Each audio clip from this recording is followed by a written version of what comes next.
Assalamualaikum warahmatullahi wabarakatuh.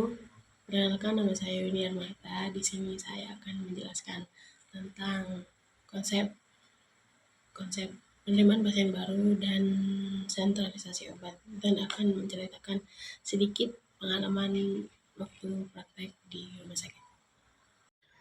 Penerimaan pasien baru adalah suatu cara dalam menerima kedatangan pasien baru di dalam suatu ruangan yang merupakan salah satu bentuk pelayanan kesehatan komprehensif yang melibatkan pasien dan anggota keluarga,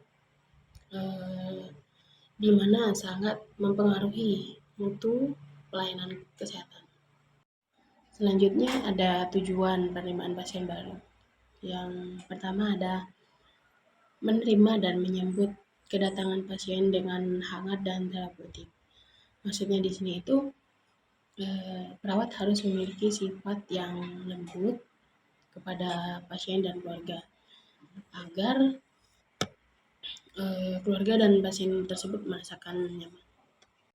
Kemudian yang kedua ada meningkatkan komunikasi antara perawat dan pasien.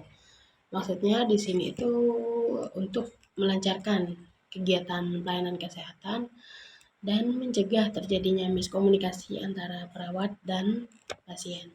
Kemudian yang ketiga adalah mengetahui kondisi dan keadaan pasien secara umum. Maksudnya itu adalah di dalam penerimaan ini akan dilakukan pengkajian, di mana yang mengkaji nanti adalah perawat yang akan mengetahui kondisi pasien pada saat itu. Kemudian yang keempat adalah menurunkan tingkat kecemasan pada pasien. Kemudian ada tahap pra penerimaan pasien baru. Yang pertama adalah menyiapkan kelengkapan administrasi. Pada saat pasien datang, pasien akan dikaji oleh perawat yang bertugas pada hari itu. Kemudian keluarga pasien tersebut diminta oleh perawat untuk melakukan administrasi di loket pendaftaran. Kemudian yang kedua ada menyiapkan kelengkapan kamar sesuai pesanan. Yang ketiga ada menyiapkan lembar penerimaan pasien baru. Yang keempat ada menyiapkan lembar serah terima pasien dari ruangan IGD atau dari ruangan lain. Kemudian yang kelima adalah menyiapkan format pengkajian, yaitu disiapkan oleh perawat yang mengkaji. Yang keenam ada menyiapkan inform konsen sentralisasi obat. Yang ketujuh adalah menyiapkan nursing kit. Maksud nursing kit di sini adalah menyiapkan alat-alat yang akan dilakukan tindakan perawat ke pasien baru tersebut.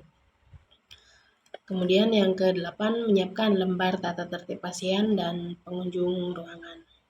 Kemudian selanjutnya adalah tahap pelaksanaan.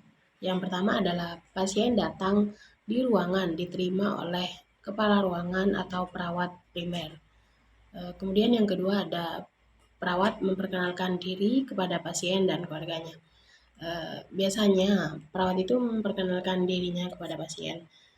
Contohnya, perkenalkan Ibu, saya perawat Winiar Marta yang akan bertugas dari pukul 7 pagi ini sampai pukul 2 siang nanti. Kemudian yang ketiga ada perawat menunjukkan kamar atau tempat tidur klien dan mengantarkan ke tempat yang telah ditetapkan. Kemudian yang keempat adalah perawat memindahkan pasien ke tempat tidur.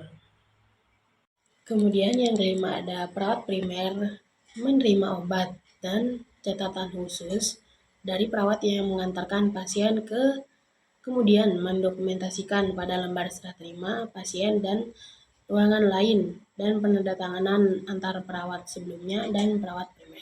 Kemudian yang keenam ada perawat primer melakukan pengkajian terhadap pasien sesuai dengan format.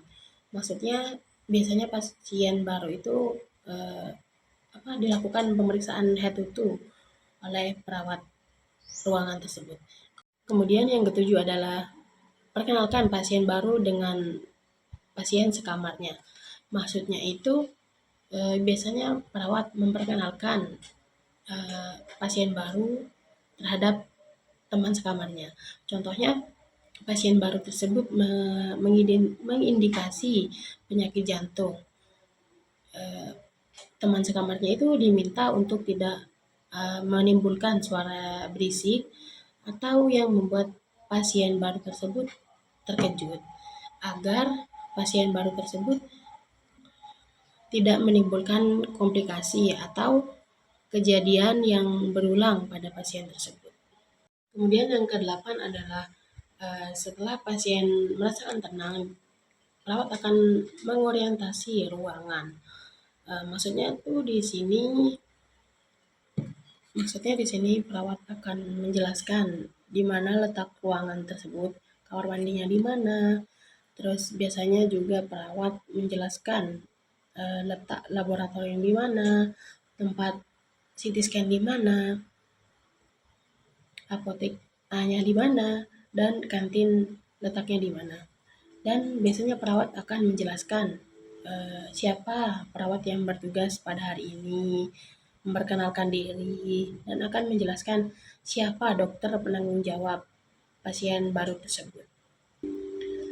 Dan perawat akan menjelaskan tata tertib pada ruangan tersebut. Misalnya di dalam ruangan tidak boleh merokok, atau yang jadwal kunjung dari jam berapa sampai jam berapa. Kemudian yang berkunjung maksimal berapa orang. Alur penerimaan pasien baru. Biasanya pasien itu datang dari rumah atau datang sendiri. Kita bisa juga datang dari puskesmas, dari rujukan rumah sakit lain. Kemudian ke tempat penerimaan rawat inap, atau datang ke loket pendaftaran. Kemudian ditanyain sebelumnya itu sudah pernah rawat inap di sini atau belum. Jika belum, nanti akan diberikan nomor rekam medis. Jika sudah, akan langsung ke ruang rawat inap. Tetapi masih melewati pemeriksaan oleh dokter dan perawat. Kemudian persiapan pemindahan pasien dari IGD ke ruang rawat inap.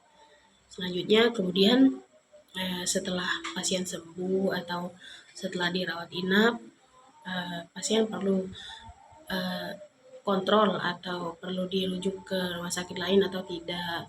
Jika tidak, maka pasien sudah boleh pulang. Jika masih perlu berobat atau kontrol lagi, pasien akan diantar ke poliklinik untuk membuat perjanjian kontrol pada poliklinik tersebut untuk melakukan pengontrolan kondisi tubuhnya.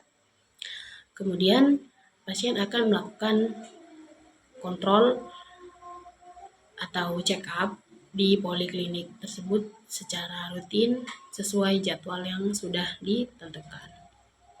Selanjutnya di sini saya akan menjelaskan tentang sentralisasi obat. Nah, sentralisasi obat itu adalah pengelolaan obat di mana semuanya obat yang akan diberikan kepada pasien selama perawatan di rumah sakit adalah sepenuhnya dikelola oleh perawat, yang meliputi penyimpanan dan pemberian obat dan memperhatikan 12 prinsip obat. Tujuan sentralisasi obat ada beberapa poin. Yang pertama ada meningkatkan pengetahuan dan pemahaman perawat dalam penerapan prinsip 12 benar obat. Yang kedua, mampu mengelola obat pasien dalam pemberian obat secara tepat dan benar sesuai dengan prinsip 12 benar obat. Yang ketiga, meningkatkan kepatuhan pasien terhadap program terapi pengobatan tersebut. Di sini saya akan menceritakan sedikit pengalaman saya waktu praktek di rumah sakit.